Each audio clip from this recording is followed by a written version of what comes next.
Onda, la superestación presenta Arroz con mango es el flow. Arroz con mango. Y este programa, lo dijimos al comienzo, bueno, versa sobre todo acerca de lo que está sucediendo en el mundo en este momento, versa acerca del racismo, acerca de la ola de protesta, versa acerca de, bueno, de esta decisión de HBO de sacar de su catálogo la película Lo que el viento se llevó, versa acerca de los derechos humanos, versa, y hemos estado reflexionando incluso cuando hablamos con nuestra queridísima Elisa Vega acerca del tema de los géneros. Es decir, ese es nuestro programa del día de hoy y queríamos completarlo con una periodista venezolana bueno, que nos sorprendió hace unos meses con un libro que editó, se llama La hija de la española, su primera novela de ficción, y nos puso a todos a leerla. Ella es una periodista que conocíamos porque trabajó en El Nacional, en el diario El Nacional, y vamos a presentarla de un solo tiro. Ella es Karina Sáenz Borgo, quien acaba de escribir una columna precisamente acerca de este tema, acerca de la censura de HBO. Ella lo llama así, dice: a la sociedad ya no le interesa el arte. Bienvenida, Karina. Hola, buenas tardes, muchas gracias por invitarme a conversar con ustedes hoy. Y sí, sin duda alguna, yo creo que la decisión de HBO, que no fue una decisión en solitario, ya Disney, tanto Disney como algunos guionistas estaban haciendo como un mea culpa, ¿no? A posteriori, en el sentido del tratamiento que se habían hecho de algunos temas de raza y género. Y en el caso específicamente de Lo que el viento se llevó, HBO decide retirarlo de su catálogo para añadirle un epílogo, una adenda, dijeron ellos después, de que era una película que faltaba o que ridiculizaba, incluso hasta cierto punto descontextualizaba el racismo. La noticia cayó como un jarro de agua fría, primero porque es una decisión extemporánea, y segundo porque por esa vía podríamos reescribir y corregir toda la historia. Tú no puedes juzgar un hecho de hace 300, 400, 500 años con los ojos actuales. Y bueno, yo en ese texto lo que hacía era contextualizar una tendencia cada vez más creciente en función de determinadas reivindicaciones a borrar o corregir cosas. Por ejemplo, cuando el Me Too se puso más fuerte, que Amazon Studios le revocó a Woody Allen, por ejemplo, los rodajes que tenían, 4 rodajes que tenían apalabrados.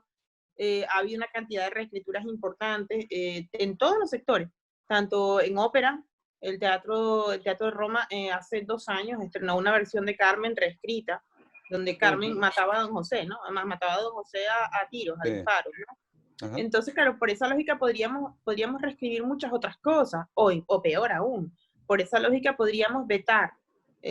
Yo siempre digo que menos mal que la gente no ha leído a Philip Roth, porque si lo hubiesen leído de verdad, lo censuran. Claro. Y mira, podríamos dejar de ver el Otelo, podríamos dejar de ver una serie de obras que tienen contenidos complejos, hasta el western, podríamos abolirlo por esa lógica.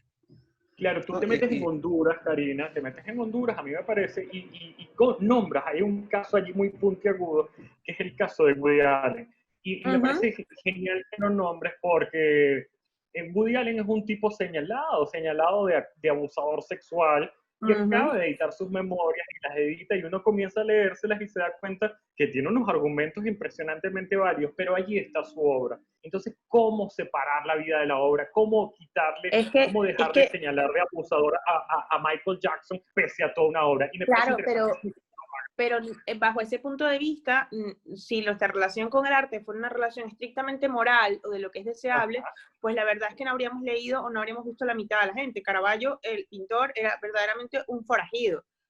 O, por ejemplo, Peter Handke, el reciente premio Nobel. Peter Handke tenía una relación, digamos que suave o light con todo el tema de los Balcanes. Entonces, por eso es que yo decía que a la sociedad ya no le interesa el arte. El arte tiene que incomodar. Siempre ha tenido que hacerlo. Esa es su función. O sea, el arte enturbia, cambia un poco las cosas, nos plantea paradojas. Y si solamente nos vamos a llevar bien con un arte que esté previamente masticado y preseleccionado como correcto, pues eso ya no es arte. Eso puede ser propaganda, puede ser temas institucionales, es como el realismo soviético.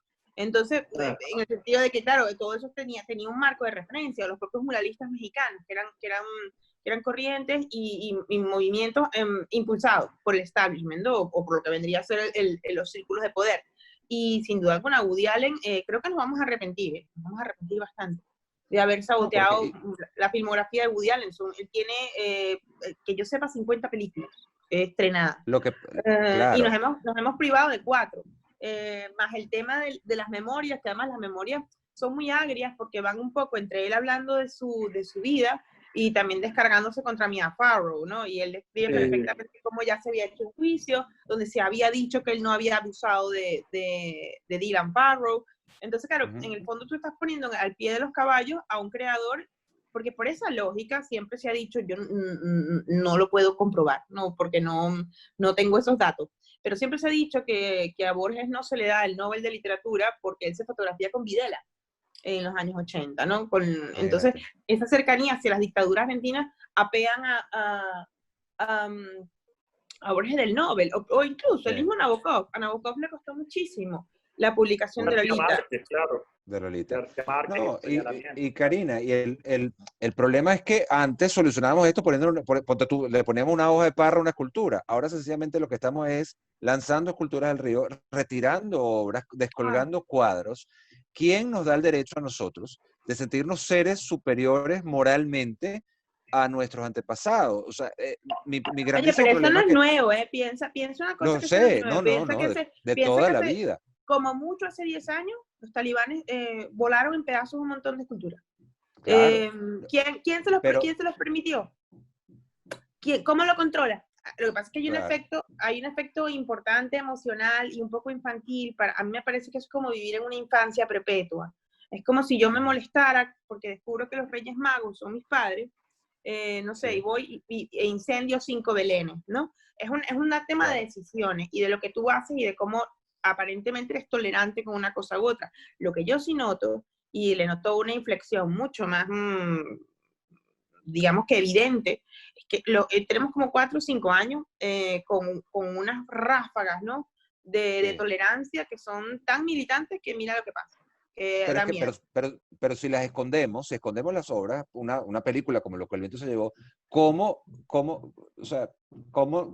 sabemos que existen pues esos prejuicios? Bueno, las comiquitas de Tom y Jerry, por ejemplo. Afortunadamente, tenemos que confiar siempre en los espectadores y en la curiosidad natural del ser humano para preguntarse por las partes que faltan de la historia o por aquellas partes sospechosas. Es decir, no se trata solamente de desmontar un mito, ¿no? Sino de tener herramientas suficientes, porque es importante saber que pues ciertas cosas estuvieron proscritas, o que ciertas cosas, por ejemplo, a mí me resultaba paradójico, porque el primer Oscar que recibe una actriz negra es justamente la actriz que hace de Mami en el Oscar o sea, en Lo que el viento se llevó. Entonces, bueno, tú puedes reescribir todo lo que quieras, una historiografía cinematográfica, literaria, pero al final las lagunas interpelan a quien sigue algo. Y hay cosas que no cuadran. Y por esa lógica tendríamos que reescribirlo absolutamente todo. Incluso hasta Casablanca sería objeto de censura. O sea, porque todo lo que aluda a una minoría que ahora está especialmente significada y que no fue, digamos que, retratada en los códigos actuales, pues evidentemente siempre va a chirrear y siempre va... Claro, me llama la atención, Karina, que traigas a colación el tema de las esculturas. Me parece interesante como metáfora, porque de alguna manera también representan lo que fuimos en una época. Es decir, cuando podríamos hablar del caso incluso venezolano, que en algún momento nosotros estuvimos a punto de derrumbar algunas, y es el caso de Rusia, es el caso de la Unión Soviética, y así podemos nombrar mucho, en Alemania, el mismo muro. Y eso es una gran metáfora de nuestra historia. Es que de hecho nosotros hace 20 años, la primera estatua de estas en el movimiento anticolonialista que se derrumba es el Colón de Plaza Venezuela. Y por ejemplo, y en otro contexto completamente diferente, nuestra María Leonza original, la que se parte en dos en la cintura, ella la retiran. Yo creo que lo que está en la autopista es una réplica. Se dice que es una réplica. De hecho la voltearon, ella no veía el lado donde está viendo actualmente. Entonces, claro, todo eso te va, digamos que quitando memoria, y eso nos pasa a menudo.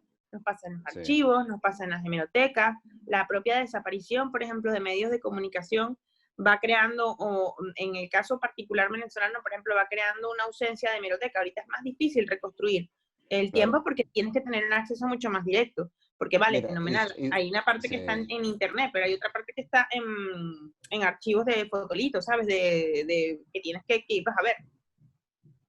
No, y sobre todo también, Karina, que a mí lo que me molesta es el asumir de que había una actitud racista. Por ejemplo, la historia de Lo que el viento se llevó, David Selznick, cuando la produjo en el año 39, tuvo grandísimos problemas con organizaciones negras que pues no querían que la película saliera. Y de hecho llegaron a acuerdos. La palabra nigger, que fue usada a lo largo del libro de Margaret Mitchell, fue omitida de la película precisamente porque él entendía que esto no estaba bien en ese momento. Sacarla de un solo golpe en el año 2020 por los estereotipos, pues bueno, es no conocer la historia completa de lo que fue una grandísima película, en mi opinión. No, sin duda, y de hecho, muchas personas y muchas instituciones que han sido críticas con esto, por ejemplo, el New York Times sacó una columna mirando con escepticismo y criticando el tema de las protestas por George Floyd, y vamos, empezó una desbandada de que se quitaron los suscriptores. Yo puedo entender, la gente tiene tanto derecho a suscribirse a un periódico como a dejar de leerlo, pero siempre cuando tengas las opciones de que eso esté allí. Para mí eso es como una superioridad moral y una edad infantil ciudadana perpetua, ¿no? Puedo comprender que cuando es un tema muy lesivo, quizás de violencia, pero no un tema de interpretaciones, que es el caso de Lo que el viento se llevó. De hecho, en estos días estaba viendo Las uvas de la ira y yo decía, madre mía, esta novela hoy, John Ford. como la vean, No, o sea, no. todo. Incluso estábamos volviendo a mirar las series de Clint Eastwood, la del bueno, Harry bueno, el sucio, y decía, Dios mío, estas películas hoy... Claro.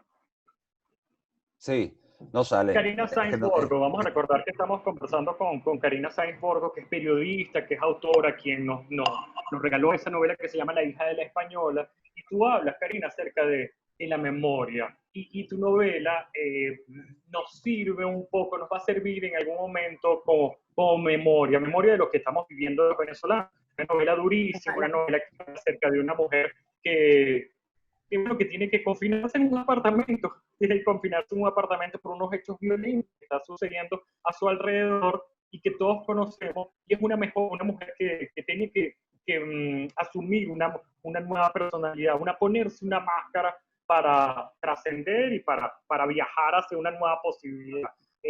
Una novela súper bien recibida, Karina.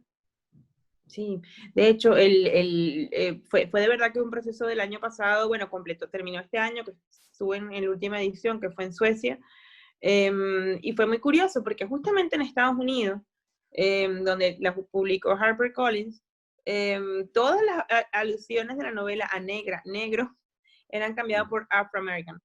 Y yo decía, bueno, la noche es afroamericana, ¿no? No es negra. Lo puedo comprender. Sí. Todos ellos tienen esos temas, ¿no?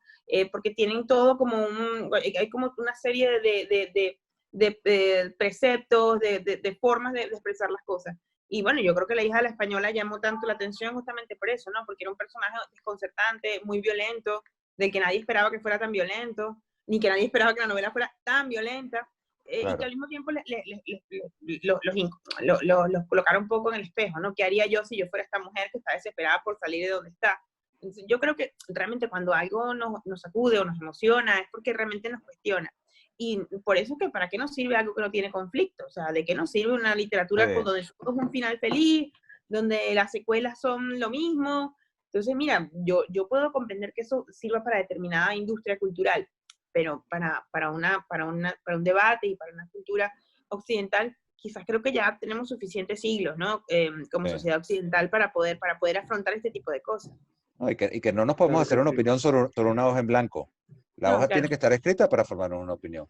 Karina, 1.000.000 de gracias por gracias a ustedes. Qué bonita luz, por cierto, ahí en la casa de ambos. Una luz caraqueña. Gracias, Karina, un abrazo. Un abrazo, gracias. Gracias. Karina Sainz Borgo, su columna está en Vox Populi, que pueden leer, pues bueno, sobre todo este caso de Lo que el viento se llevó. Presentó Arroz con Mango es el flow.